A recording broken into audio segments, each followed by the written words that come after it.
आज हम लेकर आए हैं एक वीडियो ये जो बहुत ही बेसिक कॉन्सेप्ट है आज के दौर में मैथमेटिक्स का। ध्यान दीजिए, मैंने कहा मैथमेटिक्स का, चाहे वो कोई भी टाइप ऑफ का मैथमेटिक्स हो, प्योर मैथमेटिक्स, अप्लाइड मैथमेटिक्स या ऑपरेशन रिसर्च या स्कूल मैथमेटिक्स या कॉलेज मैथमेटिक्स। जो पहले दिन का टॉपिक होता है वो होता है सेट या सेट्स। सेट को कैसे डिफ़ाइन किया गया? सेट को डिफ़ाइन किया गया a well defined collection, well defined collection of objects. तो obviously one can raise the question कि भाई वेल डिफाइंड का क्या मतलब है, कलेक्शन का क्या मतलब है। तो कोई भी जब हम डेफिनेशन देते हैं, परिभाषा देते हैं, तो वो दूसरी शब्दों में, दूसरे वर्ड्स में, दूसरी टर्मिनोलॉजी में दी जाती है। तो हमें ये ध्यान रखना पड़ेगा कि उस टर्मिनोलॉजी का मतलब क्या है। वेल डिफाइंड का मतलब कि चीज़ें स्पष्ट हों, क्लियर हों, सुपरिभाषित हों और कहीं कोई एम्बिग्यूटी ना। कलेक्शन अगेन कि वो एक समूह हो, वो उसमें एक या एक से ज़्यादा एलिमेंट आ रहे हों, और ऐसा भी हम बाद में डिस्कस करेंगे कि भाई वो वहाँ कोई भी इस तरह का एलिमेंट नहीं आ रहा, इस तरह का ऑब्जेक्ट नहीं आ रहा, ऑब्जेक्ट या एलिमेंट या कोई भी वस्तु। जैसे कि अगर मैं आपसे कहूँ कि नंबर्स 1, 5, 7, तो ये 3 नंबर हैं, वेल डिफाइंड हैं, ये एक सेट बन गया। अगर मैं कहूँ the students of your class, एक वेल डिफाइंड स्ट्रक्चर है आपकी क्लास के स्टूडेंट, ये एक सेट बन गया। लेकिन अगर मैं कहूँ स्टूडेंट्स ऑफ इंडिया, अब इसमें इंडिया वर्ड और स्टूडेंट वर्ड दोनों वेल डिफाइंड हैं, लेकिन इसको फिर भी डिफ़ाइन करना मुश्किल हो जाएगा कि कितने स्टूडेंट हैं, कहाँ हैं, कैसे हैं। तो ये मुश्किल बात हो जाएगी, और इसे और थोड़ा सा एम्बिग्यूटेड करें तो हम इसे कह सकते हैं good students. So good students is more difficult. आप नंबरों के स्केल पे डिस्कस कर सकते हो, 60% वाले गुड हैं, 50% वाले गुड हैं, लेकिन रैंडमली नहीं बोल सकते गुड स्टूडेंट्स ऑफ इट। तो आप जब सेट की परिभाषा देंगे तो वहाँ एक वेल स्ट्रक्चर्ड परिभाषा, एक वेल डिफाइंड वर्ड्स का स्ट्रक्चर होना चाहिए। उसके बाद आता है members of set and belongs to। अगर मैं कहूँ 1, 3, 5, 7, ये एक सेट है जो हमने ऊपर कहा था कि ये नंबर्स हैं जो वेल डिफाइंड नंबर्स हैं। तो अब मैं कहूँगा कि 1 बिलोंग, इसको मैं ए नाम दे देता हूँ, तो 1 belongs to A, 3 belongs to A, 5 belongs to A, 7 belongs to A। ये belongs to स्टैंडर्ड नोटेशन होती है जो यहाँ पर हम बहुत लंबे समय तक यूज़ करते हैं। एट द सेम टाइम एक नोटेशन होती है 2 doesn't belongs to A। अगर हम इस belongs to को कट कर देते हैं तो यानी अब 2 इस A का एलिमेंट नहीं। इसी तरह से कि कर्ली ब्रैकेट यूज़ किए जाते हैं सेट को एक स्ट्रक्चर देने के लिए। इसके बाद आता है कि सेट को हम कितने तरीके से रिप्रेजेंट कर सकते हैं। तो जो सबसे पहला मेथड आता है वो आता है, पहले हम वो कहें कि representation of set.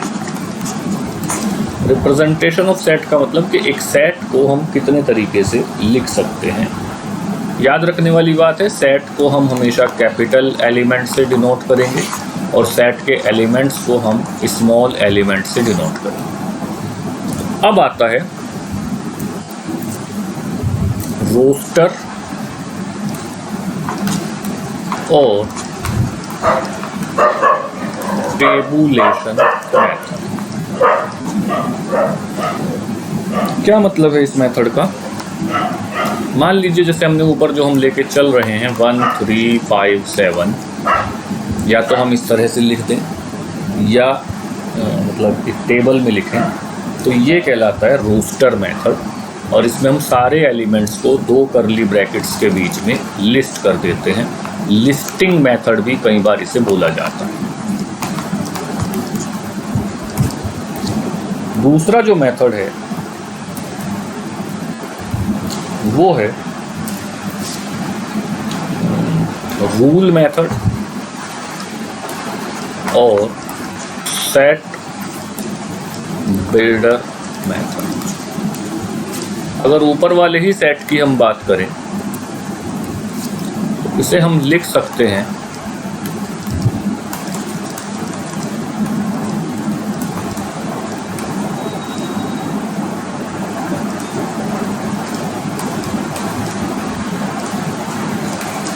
x is an odd number. इतना लंबा भी ना लिख के हम इसे ऐसे भी लिख सकते हैं x such that x belongs to n and x is a odd number less और इक्वल टू 6 7।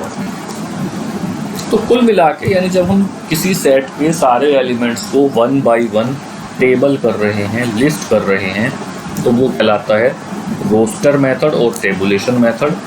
और जब किसी सेट के कुछ सारे एलिमेंट्स के द्वारा शेयर किए जाने वाली एक पर्टिकुलर प्रॉपर्टी से हम रिप्रेजेंट कर रहे हैं तो उसे हम कहते हैं सेट बिल्डर और रूल मेथड। इसमें हम क्या करेंगे, एक कॉमन रूल ढूंढेंगे जो सारे एलिमेंट्स से शेयर हो रहा हो। अब सेट की कुछ प्रॉपर्टीज जैसे कि finite set, if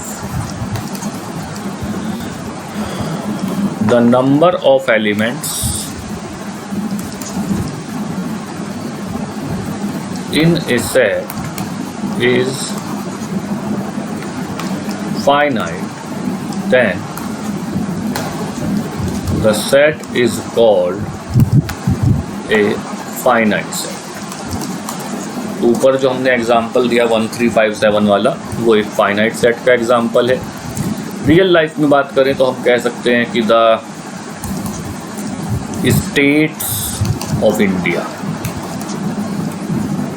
states of India 29 हैं, 28 हैं या 30 हैं या 50 हैं या 20, जितनी भी हैं वो एक फाइनाइट नंबर है। At the same time infinite हम कह सकते हैं the leaves of mango trees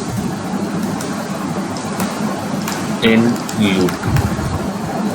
तो यूपी में जितने भी पेड़ हैं मैंगो के, उसमें जितनी पत्तियां हैं, तो वो एक टफ काम है, हम उसे कह सकते हैं कि ये एक इनफाइनाइट सेट है।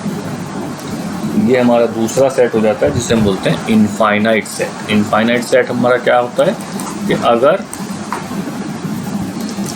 Number of elements are infinite then we say the set is infinite। एक नेक्स्ट टॉपिक है, छोटे छोटे टॉपिक आज हम ये कवर करेंगे, एम्प्टी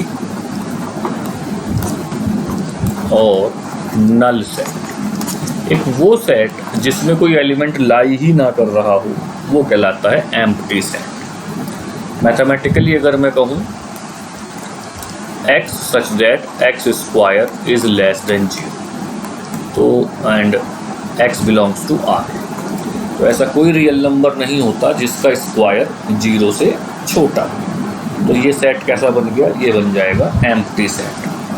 एक और आसान ले लेते हैं, x such that x is not equal to x। तो ऐसा कोई x नहीं हो सकता जो खुद अपने के इक्वल ना हो, तो ये कहलाता है एम्प्टी सेट। यहाँ एक छोटी सी बात ध्यान रखनी है कि अगर इवन ज़ीरो तो एक अपने आप में सेट है ही, लेकिन अगर इस एम्प्टी सेट को जो हम डिनोट करते हैं वो इस नोटेशन से करते हैं और ये कहलाता है नल सेट। आधुनिक युग में कुछ ऐसे सीधे सीधे फाई भी बोलने लगे हैं। तो अगर मैं एक सेट ऐसे बना दूं तो ये नल सेट नहीं, क्योंकि इस सेट ए का एलिमेंट है नल सेट। तो ये ध्यान रखने वाली बात है। नल सेट की नोटेशन ये ऐसी कुछ होती है, लेकिन आज के दौर में हम इसे फाई से भी रिप्रेजेंट करते हैं। ऐसे ही अगर हम बढ़ें तो सिंगलटन सेट। सिंगलटन सेट का मतलब जिस सेट में एक ही एलिमेंट, केवल और केवल एक एलिमेंट, जैसे कि x such that x minus 1 equals to 0। तो अब इसका अगर x रियल में इस इक्वेशन के रूट निकाले जाएं तो वो केवल 1 आएगा और हम कहेंगे कि ये एक सिंगलटन सेट है।